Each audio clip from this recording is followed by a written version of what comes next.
What is going on, everybody? It's Alex coming back at you with another video. Today, we are doing another 2-round mock draft, and yes, this is going to be a two-parter because I don't want you guys to sit through a damn hour of this stuff. If you guys are new, welcome here. Hit that subscribe button. We are surprisingly over 140 subs, which is insane because we were at like 80 literally less than a month ago. So, absolutely love the growth on this channel. It's finally starting to work out.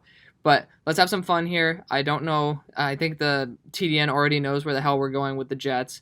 But this should be relatively realistic. I don't want to be the basic-ass copy-paste type of guy. The draft order's changed, so it's going to change the draft, and I'm going to make sure that not every damn thing is cookie-cutter.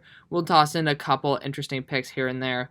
And yeah, let me know what you guys think. A big thing is that you guys should start commenting more. You know, the guys who do comment, it's awesome. I don't care if it's hate. You know, it's always fun to have some interactions. It always is fun for you guys to interact with each other. I think it's the best part of the channel is the fact that not that I get to see, 140 subs. No, it's like I have like 5 people who comment on each video, and it's awesome because I actually get to talk to somebody.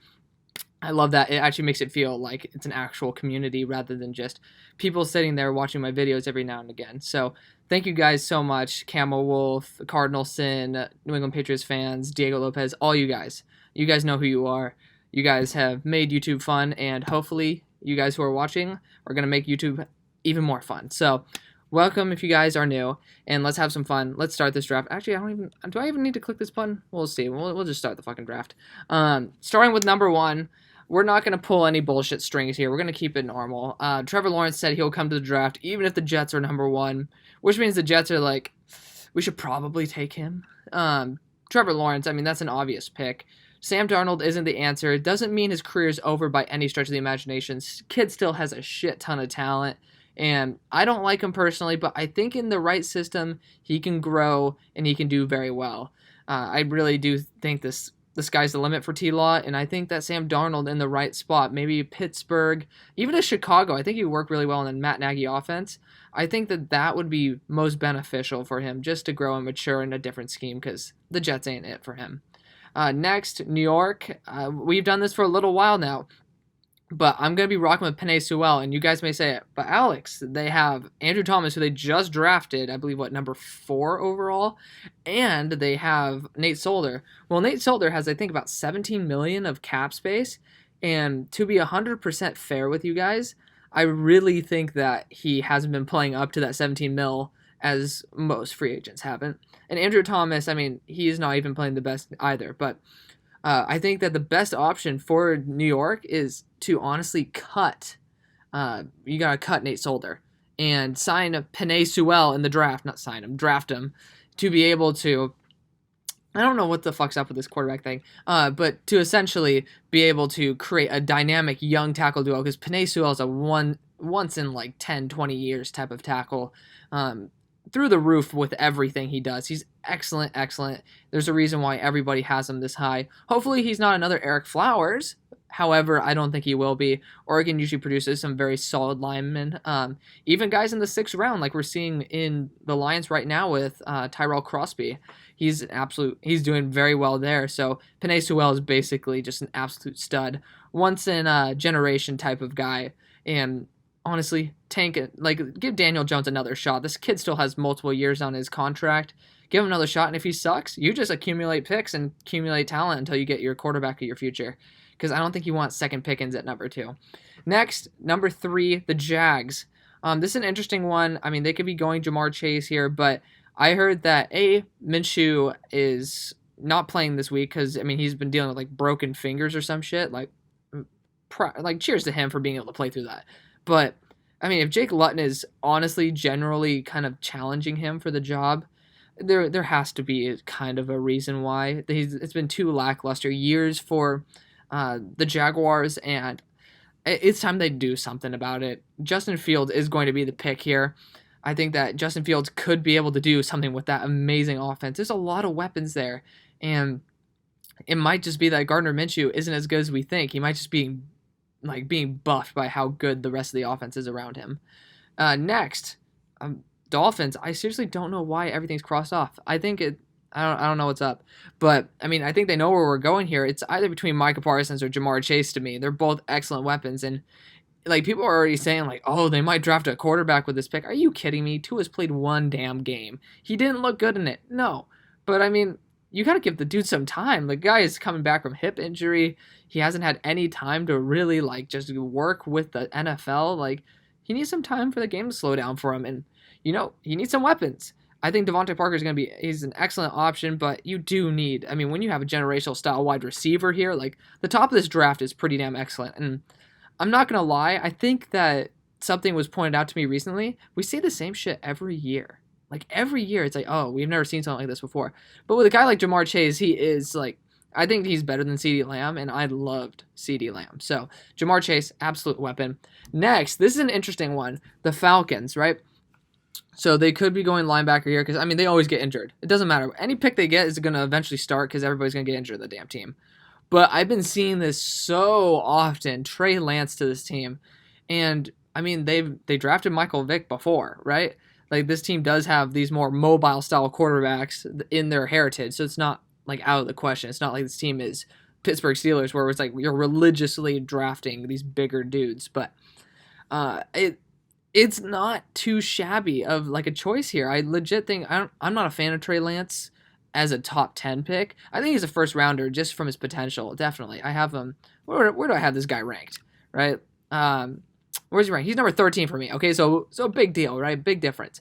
But still, I mean, it is a big difference. Number 5 versus number 13, right? I think it is a big need, though, because Matt Ryan, he has a huge fucking cap hit. And if I'm going to be honest, I think they need to do Matt Ryan the service of getting him out of there. Him and Julio Jones, they have so much potential, and this team just needs to go into rebuild mode. And I think this is where it begins. I've heard rumors, like, the only reason I'm actually doing this, because I don't think they should take him, the reason I'm really doing this is because I heard rumors that they said this is the last season for them and Matt Ryan. And if that's the case, then you got to go somewhere.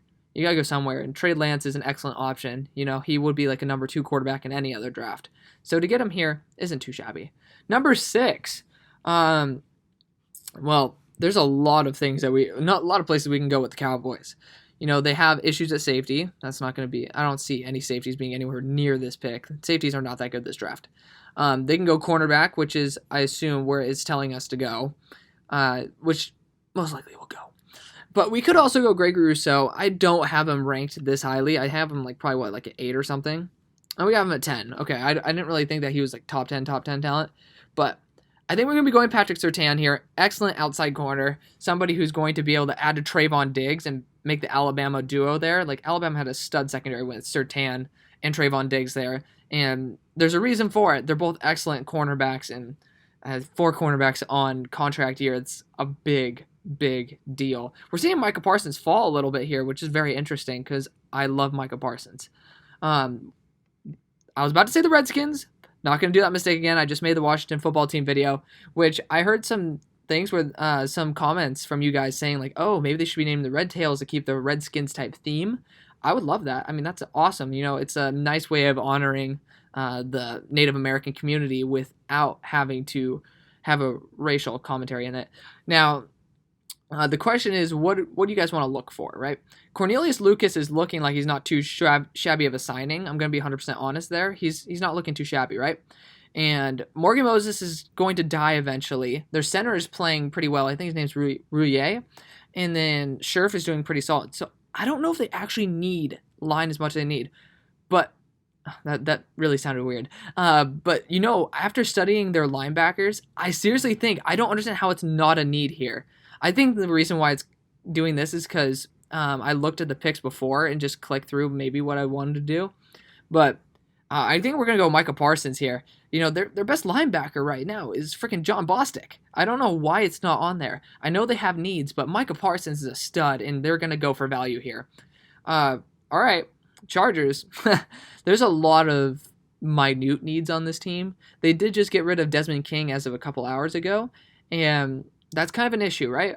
You know, you did lose a cornerback there. We could be going Caleb Farley here, right? You could be pairing him up with Casey Hayward, and that wouldn't be too shabby of a pick, right? So that's definitely something we can keep in mind. And another one, a sneaky pick, guys, is Gregory Rousseau, because I heard trade rumors of Melvin Gordon. Of course, this is happening before the trade deadline, which is tomorrow, also voting day, so that's interesting. But still, I think we're going to need to go a little bit of tackle here. And if you guys know anything about me, I love Alex Leatherwood on these teams that need both guard and tackle because the dude can play both. He's excellent at both.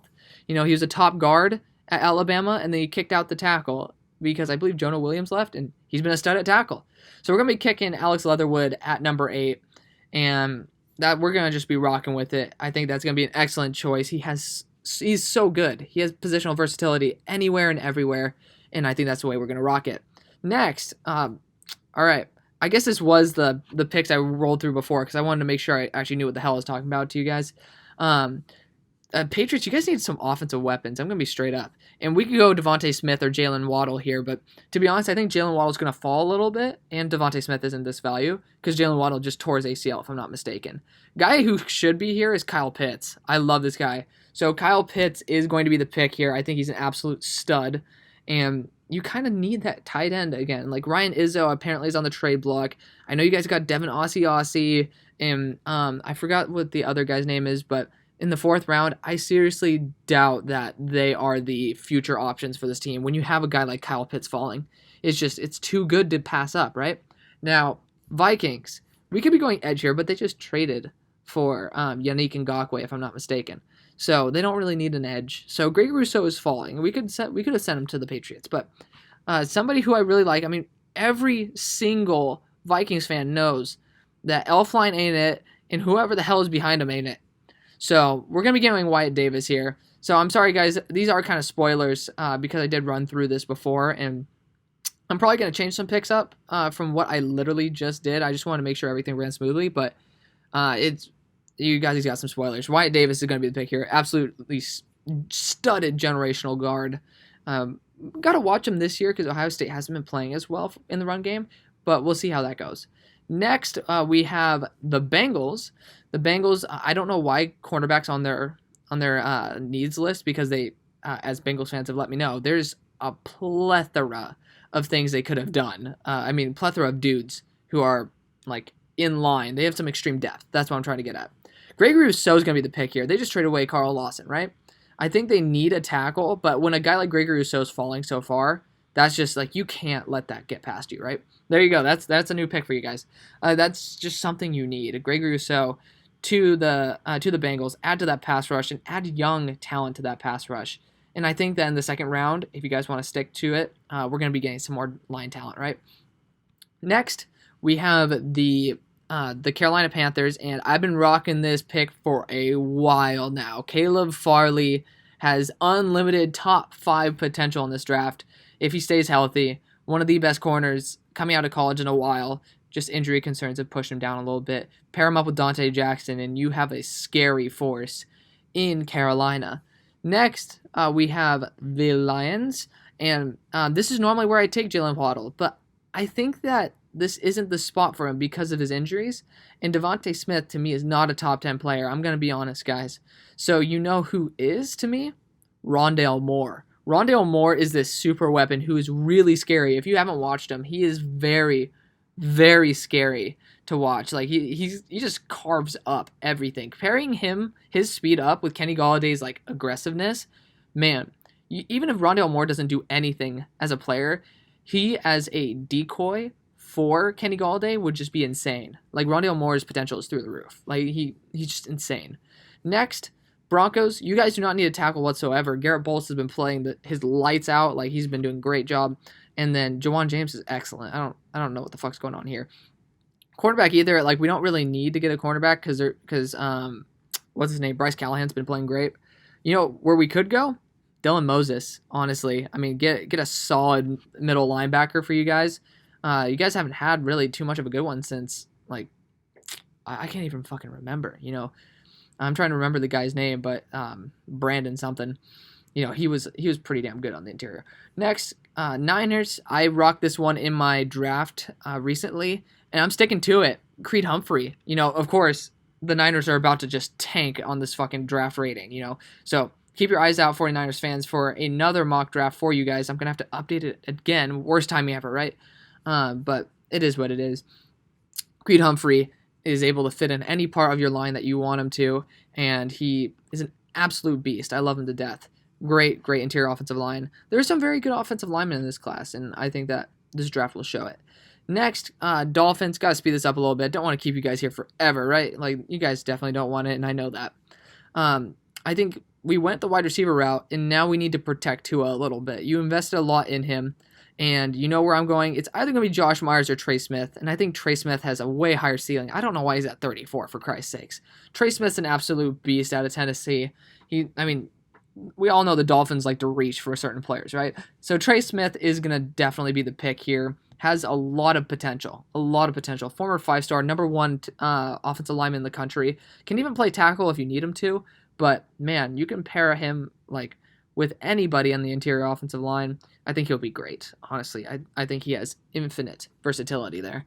And Tennessee's a great running school, so you know that he has the training. Now, the Raiders. I know you guys probably want to go with like a D tackle like Marvin Wilson, but we might be going to a Fele here because I know you guys do want some interior presence, right? And you guys don't need wide receiver help. This team is stacked. If you guys want to look at it, the team's stacked. The only thing I'm a little bit worried about is the age of the interior offensive line. And apart from our boy here, Josh Myers, who's a damn center, I don't think Hudson's going to be retiring anytime soon. You don't really need to worry about that, right? Which is, of course, where I've been going in every single one of my drafts. Don't need a tight end. You certainly don't need a running back. You could be going a slot corner, though. I wouldn't blame you for pairing up Shaun Wade with his old teammate. And you guys might blast me for this one because you guys have some very solid corners. But why not, right? I think there's an infinite amount of potential for building a stud corner core here. And I know you Raiders fans are not going to be happy with that pick, but I'm sorry, it's just the way it is. Like, being able to develop Damon Arnett and Shaun Wade, are you kidding me? That's absolutely insane. I love it to death. Next, Bears. As a Bears, I'm pretty much a Bears fan. I'm gonna rock Travis Etienne here. Like, the running back game has just been pretty garbage. I know Montgomery hasn't been helped out too much, but Etienne is just insane. I think he's top 5 or top 8 for me in this draft. So he's just an absolute monster. He is the type of guy where you actually spend a first round pick on him. Now, Eagles, we kind of left you bereft of a lot of things that you can go after. I'm probably going to be going Tyson Campbell here because there's just I know Darius Slay's been playing pretty well, but you need help.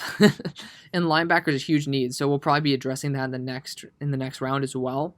But man, there's slim pickings for you guys. And we can go Pat Freiermuth and get rid of Zach Ertz if you want, because you guys like running two tight end system. But we're gonna be going Tyson Campbell here. Build that secondary up a little bit more.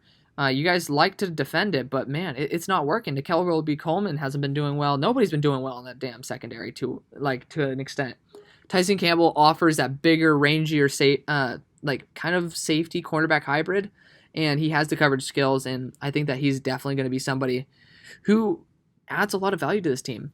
Now, we're seeing Jalen Waddle and Devontae Smith fall, and trust me, they're going to be taken very soon. I know you guys will be like, it's a joke. It's not a joke. Jalen Waddle is an absolute stud, and it's just his injury, his ACL tear, definitely could scare some teams. It's not going to be a Nick Bosa, where it's once-in-a-lifetime type shit, right? So here, this is where I could see a guy like Jalen Waddle going. I think Odell Beckham Jr.'s time is done, and Jarvis Landry is not. I don't see him as a number 1 wide receiver. I'm gonna be honest, guys. I never saw him as a number 1, and you have a lot of young weapons there. But shit, Jalen Waddle is just too good to pass up there. We saw it with the Cowboys, and I don't think they regret their pick. I'm pretty sure that they don't regret their pick whatsoever. So. CeeDee Lamb has been great there. Jalen Waddle could be that CeeDee Lamb type of thing. Again, Devontae Smith, I don't see him in this range. Where did I put Devontae Smith? I'm about to eat it, aren't I? I have him 27. Okay, so we're good. So if you guys want to see who I still think is good around this range, we still have Samuel Cosmi, who's an excellent tackle, right? Jaguars, this is where Samuel Cosmi is going to be going. Absolute stud. I had him going when I first tested this out to the Bengals. So Samuel Cosmi is going to be here. Absolute steal, in my opinion. Really, really good tackle. Mel Kiper's one of his favorite tackles in the draft. I think that he's an absolute beast. Now, this is an interesting one, right? The Colts. Because you can go a guy like Devontae Smith, add some speed, but you already have Paris Campbell, right? You have a very studded wide receiver core. So I'm not going to be rocking that route. You don't need tight end. And to be honest, edge isn't that big of a need. I know Justin Houston is not going to be there for long, but You know what could be a need? Quarterback. And you know who I think is a great option? Putting Zach Wilson in there. I love Zach Wilson. You guys might see, 47? Why would you draft him then? Zach Wilson is not going to be in the second round. By the way he's playing, he's catching the eyes of a lot of teams. He has a zip. Maybe not insane amounts. He doesn't have Patrick Mahomes or Josh Allen zip, but he has ball placement, good enough speed. He doesn't make too many stupid mistakes, but under a guy like Phillip Rivers, who can coach him up on like how to be more of a gunslinger, I think that will work out to be a really, really good combo. I love Zach Wilson. Kyle Trask, again, he's a first-round style of player, someone who could be brought into the first. I had Zach Wilson as my number 25 guy. So I think Zach Wilson's an absolute beast. Just keep watching him play. I know he's been playing against lesser competition, but even against his better competition, he's been lighting it up, and he's been doing a very good job. So watch out. BYU, it's no joke. They may be a bunch of Mormons, but it's no joke. Now, Tampa Bay, I got a wide receiver from last time. I mean, they could still have Antonio Brown, Chris Godwin, like Scotty Miller, not to mention Mike Evans. They don't need that, right? They could be going for some pass rush, though, and Aiden Hutchinson is an absolute beast. I think he can definitely be a great option there.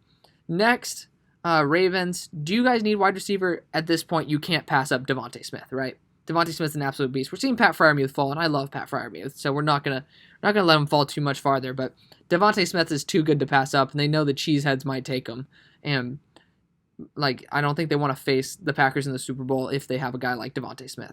But incidentally, they let Rashad Bateman fall to him. I mean, it's finally time. You know, Aaron Rodgers has been balling out. Even if he has some games where he takes off, he's still a beast. He's still that man. So we're gonna rock with a first round wide receiver pick for the first time in forever. Not to be too Disney-esque, but you know, it's about damn time that freaking Rashad Bateman gets taken and Aaron Rodgers gets some help. Next, Cardinals. I mean, at this point, what do you need? I mean, I know the cornerback could be an issue. And honestly, J.C. Horn sounds so good when it comes to this team. I honestly think that Pat Freiermuth could be an option here. I know you guys like to defend Dan Arnold and all of these guys, right? I think the tight ends are serviceable. But with this offense, they kind of need a better short-range option. And why not get Baby Gronk? I mean, this team's already fucking loaded. Why not just get a little bit more loaded? I know. Watch the second round if you guys are like, oh, why didn't you get this? Why didn't you get that? Trust me, there are picks that I am scheduling for the next round. And there's definitely some big holes on these rosters. Like, edge for Arizona. I think that we could be taking a big one right there. So Pat Freiermuth is definitely going to load up that offense there, but check the second round. It's going to be awesome. It's going to be fun. Next, I mean, Titans don't really need interior defensive line too much, but it has been pretty obvious that their edge game's been pretty weak. You know, I know that they just got, what's his face? Jadeveon Clowney, but he hasn't been doing jack shit. So right now I'm stuck between Brevin Jordan, which, I mean, I don't think they need him. I really don't think they need him. Or Josh Myers. I mean, they can always go for a center. I don't think Ben Jones is going to be there forever. Jackson Carman, but I don't think they're going to give up on their first round pick. I think a guy like Quincy Roche is going to be an absolute beast. If you guys want to see why I'm taking him, here, Quincy Roche is my 15th guy. There you go. If you guys want to be curious about that. So Quincy Roche is an absolute monster. I think that he's a little bit worse than Gregory Rousseau, but I mean, he's just a couple years older. That's why he fell a little bit. Quincy Roche is an absolute monster. So adding some extra edge attack with Harold Landry, I mean, your offense is already stacked enough. You're adding corner pieces. If you want to continue remaining relevant, you need to continue developing that defense. Next, Bills. They don't need a cornerback. They have a guy, I believe, named Darius Jackson or something like that. He's starting to step up and look really good. I think that you guys might want to develop some more protection for Josh Allen because he does like to make some stupid decisions sometimes. I'm going to be honest. And I think this team likes to take some chances. And, you know, with the hype of Mekhi Becton from this last draft, I think a guy like Daniel Faalele is going to be a perfect sneak into the first. 6'8", 400 pounds, athletic, raw talent. I think that the Bills are going to be excited about that, and they're going to be rocking with it. Protect Josh Allen any way possible, and be able to just, I mean, you can never be pissed off at having potentially like a Mekhi Becton at tackle. It's just too good to pass up. And I don't think Kwity Paye is really worth this value. So if you guys are like, oh, why is Kwity Paye there? Don't worry about it. Saints, you guys just traded for Quan Alexander, so don't worry about that linebacker pick. Now, I really think you guys need to go quarterback here. Taysom Hill's not the option. It's pretty obvious. It's a little bit embarrassing that you guys continue trying to defend him. But Kyle Trask is the last quarterback who's available here. And I think that before the 49ers try to sneak in another quarterback in the first round or some shit, I think they need to take him. Kyle Trask, I did this in my first mock. Kyle Trask going to the Saints. He has unlimited potential. If Drew Brees wants to play one more year, maybe as a backup or maybe as a quarterback's coach, I don't know. I think that he's going to be going right into commentating. But if he wants to help out Kyle Trask in any way, this is the time for them to get a quarterback. It's done. It's done there in the Saints region. I mean, like I just saw him play Chicago. It was embarrassing. You couldn't see a pass more than 10 yards from Drew. So it's time to upgrade. Now, the Chiefs, you know what would be great? Finally getting rid of Riley Reef. He's been doing a pretty good job, but he's getting old, man. He's getting old as hell. We're going Dylan Redunds here. He's been pretty damn solid for Trey Lance for a very long time. I think that's going to be an excellent option there. You might as well, right? And this kind of leaves a match made in heaven. Jackson Carman is going to be pairing up with his buddy Trevor Lawrence. So we're going to be going Jackson Carman here out of Clemson. I've seen some things on tape I didn't really like. Some pretty poor decision-making by Jackson Carman, but I think he can get around that. It's been a year. He's been playing really well. We're going to rock with it. Steelers, they say they need a quarterback. No quarterbacks available, right? So we just got to see what is actually here. And as a Steelers fan, like I'm an actual Steelers fan, you don't get on my ass for this one. The interior of the offensive line needs some help. Pouncey ain't going to last too much longer. We need some guard help. And, of course, the Steelers drafted a great guard in, what was that, the 5th round? But I think Pouncey needs to have an understudy, and I think that Josh Myers is the type of guy to get. It's starting to become a little bit of a hassle, and I could have went Josh Myers, and I could have went Walker Little, and maybe I should have went Walker Little, but we're going to be rocking Josh Myers here. He has a lot of potential. I think Walker Little's been going up and down for quite a long time. Josh Myers is a very steady, very solid center from Ohio State, someone who could also fill in at guard, someone who could potentially kick DeCastro out to tackle if you need to, but the Steelers know what they're doing. I think they'll handle this correctly. And that is going to finish the first round. So let me know what you guys think. Thank you guys so much for watching. It's been a long video, but it's been quite fun. Hit that subscribe button, and I'll see you on the far side. Peace.